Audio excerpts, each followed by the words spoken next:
Hi guys, it's Nicole with Motivation Monday. Um, I know it's really hard to be positive and keep your spirits up when there's so much of negativity surrounding us. You turn on your news and you hear about the increase in death tolls, or you log onto Facebook and you see the constant update of the climbing numbers of COVID cases, or someone who's lost their job, someone who needs a few rands just to make it by or to buy a loaf of bread. And worst of all, parents that are now stressing about their kids that are back at school. And it just feels like we're in the middle of the storm and we don't know when it's going to end. Like, is there going to be a vaccine?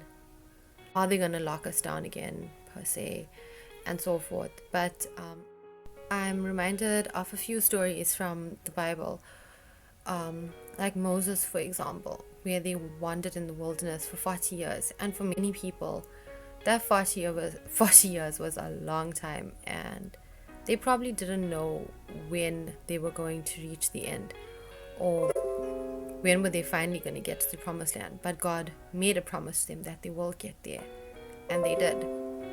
But it's really hard to keep your focus on God. If I think back to, I think, my devotional from last week, I chose to speak about Isaac and Abraham. And even then, Sarah waited like till she was 90 to give birth to a child, and her lack of faith in God was there, but he made a promise and he fulfilled it.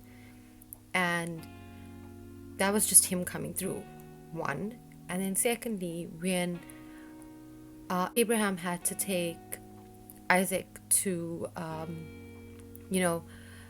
as a burnt sacrifice, as God called him to be, he still went forth to do it, and in the last minute, God came through. But in both these stories, in the case of Abraham and Isaac, as well as in the story of Moses, one common factor was in the middle of their storm or the circumstances that they were going through, they never forgot to pray, worship, and they remembered God in all things. And even when you're in the middle of the storm, God is always there to listen. He's forcing you, per se, to rely on him when there's no one else that can possibly understand what you're going through or what you're feeling. It is a storm, and every storm will pass.